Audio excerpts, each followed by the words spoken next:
Baik, itu yang boleh kita kongsikan untuk tips kepada mereka yang perlu dikuarantin di rumah. Kuarantin itu bukan apa, jangan panik. Itu sebenarnya tujuannya untuk memastikan supaya anda sentiasa berada dalam keadaan terbaik, supaya tidak menyebarkan virus-virus yang mungkin ada di dalam badan anda kepada orang lain. Baik, kita masih lagi dalam topik yang lebih kurang sama, tapi kali ini kita lebih menjurus kepada apa itu endemik, epidemik dan juga pandemik untuk COVID-19. Jadi bersama dengan kita di studio ketika ini, kita bersama dengan Dr. Dalilah binti Roslan, merupakan pakar perubatan kesihatan awam dari Kementerian Kesihatan Malaysia. Terima kasih doktor bersama dengan kami hari ini. Sama-sama. Saya rasa Kementerian Kesihatan merupakan kementerian yang kini menjadi tumpuan bukan sahaja di Malaysia tetapi juga di seluruh dunia. Cuma baru-baru ini kita dapat dimaklumkan bahawa COVID-19 ini sudah menjadi pandemik. Jadi masyarakat pun tertanya apa yang dikatakan sebagai pandemik itu. Mungkin kita hurai dulu tiga perkara itu. Endemik, pandemik dan ketiga-tiganya. Yeah. Okay. Right. Okay. Terima kasih banyak ya, Meg. Okay. So tiga perkara tu endemik, epidemik dan pandemik. Okay. So pertama sekali kita faham endemik tu. Okay. Endemik dia senang macam ni lah. Endemik adalah ketiga-tiga tu adalah perkataan Greek. Okay. Jadi dia membawa maksud end tu kalau kita dengar macam in kan. Okay. So dia dalam. Okay. Jadi endemik adalah satu jangkitan penyakit yang berjangkit ni yang mana dia adalah pada kadar yang stabil.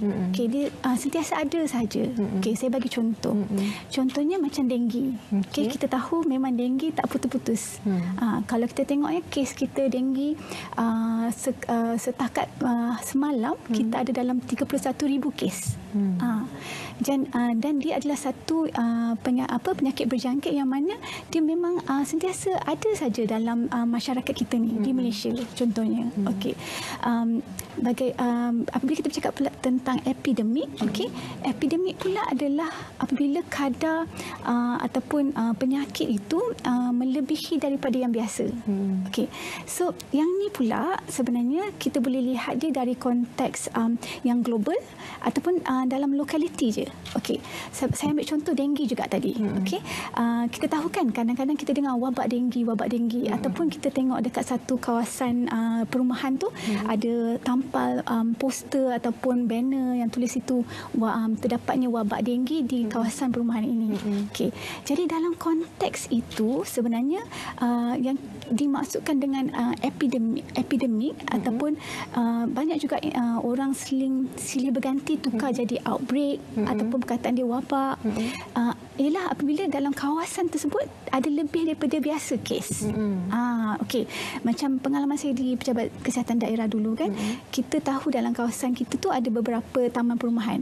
Okey, so secara biasanya mungkin taman perumahan A, B ada kes-kes yang 1, 2 macam tu je. Tapi tiba-tiba kita dapat notifikasi yang mungkin di taman A ada 5 kes, 6 kes. So itu adalah agak luar biasa daripada biasalah. So numbers tu bertambah. So dalam konteks yang kecil tu ataupun dalam konteks yang limited, kawasan yang limited tu, itu pun dah kira wabak ataupun outbreak.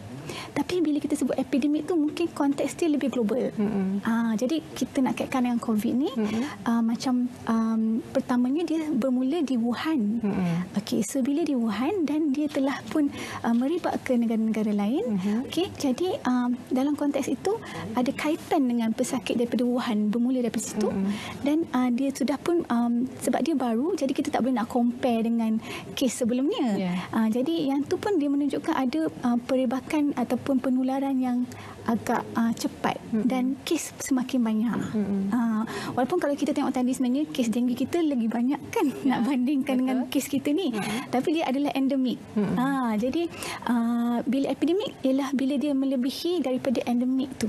Okey.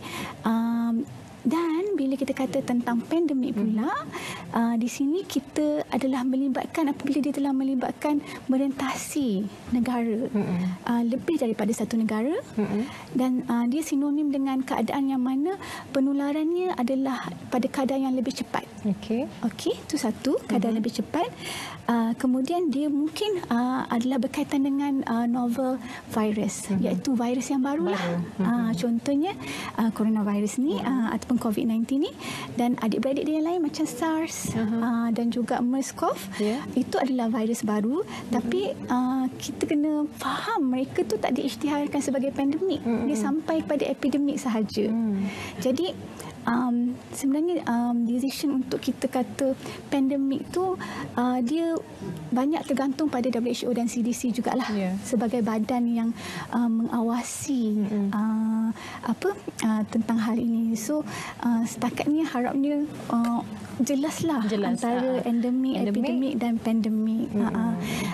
Okey, just nak tambah, kalau yang pandemik tu walaupun kita kata penularan dia cepat, tapi dari segi mortality rate dia, kebiasaannya mereka katakan adalah tinggi.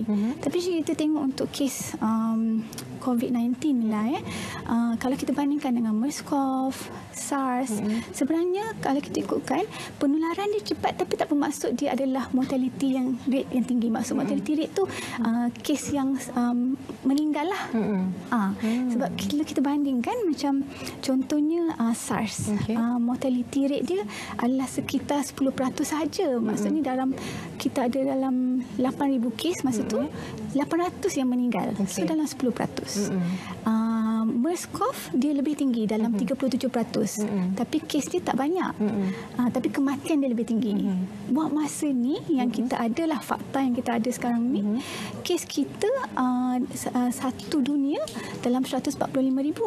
Tapi kematian dalam 5,000 sahaja. So itu membawa kepada mortality rate yang paling rendah dalam 3.7%. Jadi itu penjelasan saya rasa cukup jelas tentang apa itu endemik, epidemik dan juga pandemik. Cuma apabila dia dah mencetuskan keadaan di mana semua negara dalam langkah berjaga-jaga. Jadi masyarakat melihat bahawa adakah kita berada dalam situasi bahaya sebab dah diklasifikasikan sebagai pandemik. Jadi adakah perlu kita panik ataupun sebenarnya kita perlu mengambil langkah yang sepatutnya saja untuk kita mengawal diri kita daripada terdedah kepada virus ini. Sebenarnya kita panik ke tak perlu panik? Macam mana? Okey. Sebenarnya walaupun diisytiharkan pandemik, tapi saya suka nak ulang semula apa yang dikatakan oleh DG WHO iaitu Dr. Tedros. Ramai orang dengar part pandemik saja, tapi ayat dia yang seterusnya tu dia kata ini mungkin dalam sejarah satu pandemik yang kita boleh kawal. Dan kenapa dia cakap macam begitu? Kerana sebenarnya COVID-19 ini kita faham penularan dia cepat. Tapi kita tahu yang setakat ni kebanyakan kes-kes 80%. Boleh dikatakan telah dilaporkan di China, dan kita tengok dalam kes kita sendiri di Malaysia, kebanyakannya adalah mild. Maksudnya simptom ringan saja. Dan sekarang sudah mula ada juga yang mana mereka tak ada simptom pun.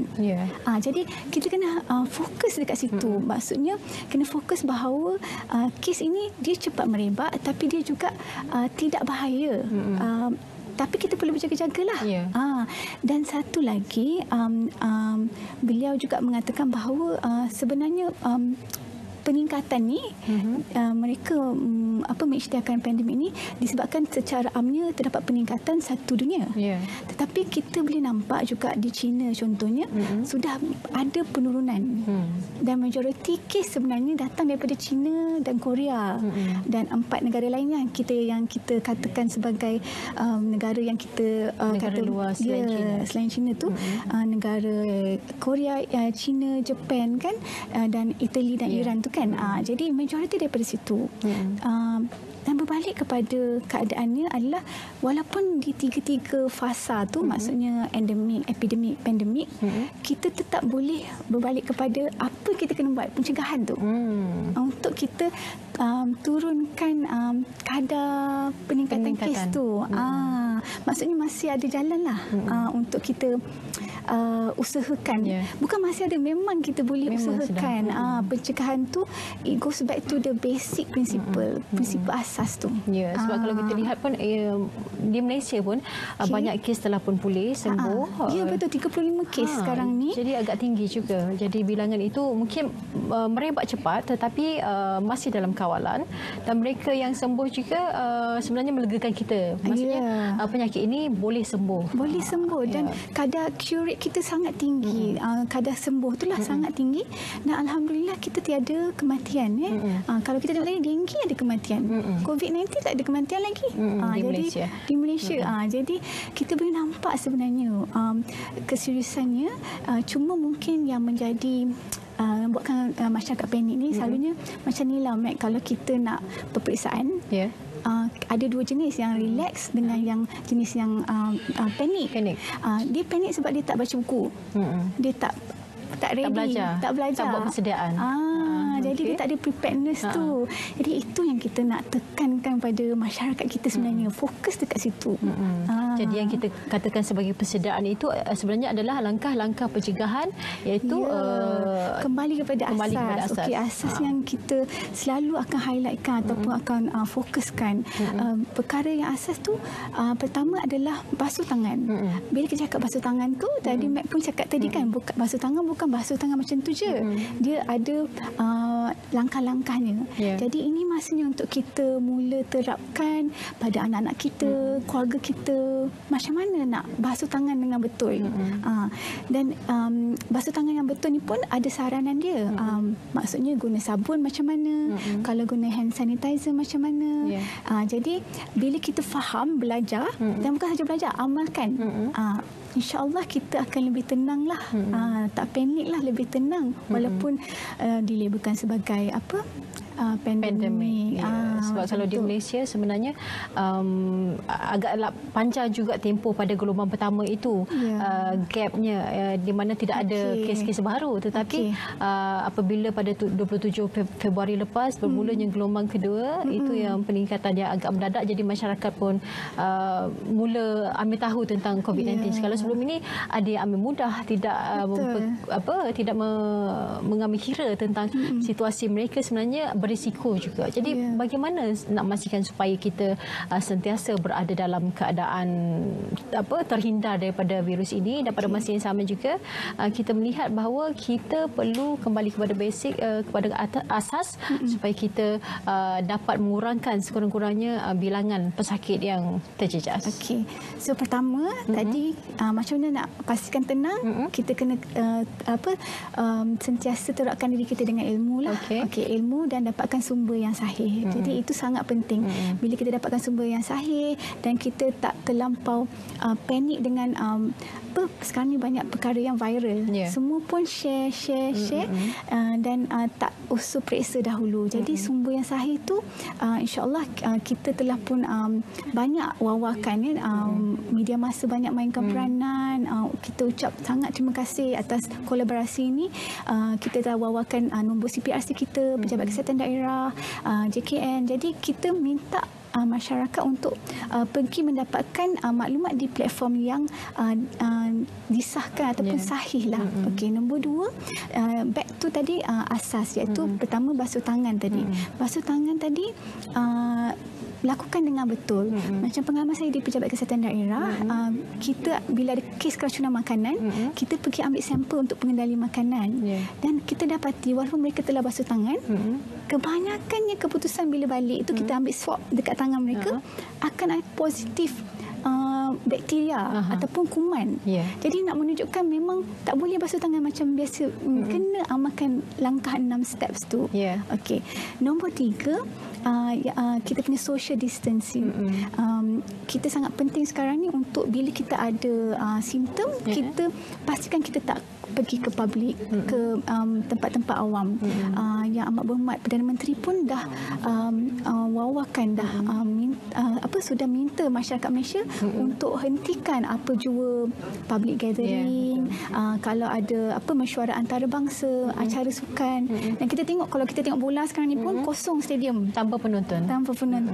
Dan yang satu lagi yang saya suka nak kita mulakan viral ataupun kita kempen. Kempen maksudnya sekarang ni tadi kita jangan salam. WHO dia ada mengatakan bahawa kita buat dab tu macam bila kita batuk tu kan selalunya orang ingat kita tutup macam ni, tapi sebenarnya macam ni. So sekarang ni jangan ambil gambar macam ni, kita buat macam ni sebab bila kita batuk kita macam ni. Nak ambil gambar pun tak salah lah, boleh je. Jadi benda-benda macam ni yang kita nak masyarakat kita seronok, excited. Bukanlah kita seronok tentang virus ni, tapi macam mana kita nak tengok ke arah kita nak educate dan juga bina suasana yang mana sebenarnya ada jalan. Jadi bila buat macam ni tu kita tutup, kita batuk kita pun macam ni, sesama pun kita dab lah, dia panggil dab. Macam tu. Okey, jangan hanya masa nak ambil gambar saja dengan gaya itu. Jadi mungkin nasihat kepada ibu bapa lah, sebab sekarang ni pun tengah cuti sekolah. Mungkin anak-anak apabila di rumah banyak sangat aktiviti mereka, dan pesanan kepada seisi keluarga lah yang sedang menonton waktu ini. Keluarga pertama saya rasa ibu bapa main peranan yang penting untuk mula terapkan ilmu yang tadi kita kata asas tadi, basuh tangan macam mana, kenapa sekarang ni tak boleh kita pergi jalan-jalan, kita kena terangkan pada anak kita walaupun seawal 3 tahun 4 tahun. Jadi dengan ilmu ini mereka akan jadi tabiat dan dia akan amalkan. Macam anak saya, kalau saya nak dia nak lepas pergi toilet tu, lamalah kita tunggu dia basuh tangan. Dia akan basuh tangan sambil nyanyi yang kita ajar itulah kan. Dan ini juga peluang untuk kita sebagai keluarga untuk kita rapatkan hubungan di rumah. Dan satulah saya nak pesan, macam kalau kita ada simptom, maksudnya yang penting juga ialah kita tahu caranya. Contohnya yang mana ada simptom ataupun katakan dia ada kontak, kita cuba elakkan daripada terus pergi ke klinik kesihatan ataupun pejabat kesihatan daerah. Kita call dulu. Bila kita call dulu, sebab kadang-kadang dia rasa macam dia ada simptom ataupun dia ada kena-mengena.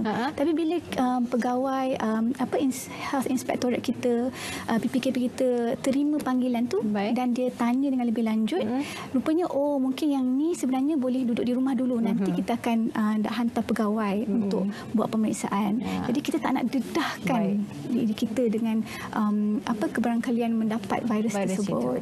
Okey, baik. Terima kasih doktor kerana bersama dengan kami hari ini. Penerangan yang cukup jelas sebenarnya supaya kita tahu bahawa kita sebenarnya perlu tahu perkara yang asas, dan yang penting adalah untuk kita mengetahui maklumat yang tepat dari pihak yang sahih saja. Jangan kita menularkan berita-berita yang tidak benar. Terima kasih Dr. Dalilah binti Roslan, pakar perubatan kesihatan awam dari Kementerian Kesihatan Malaysia.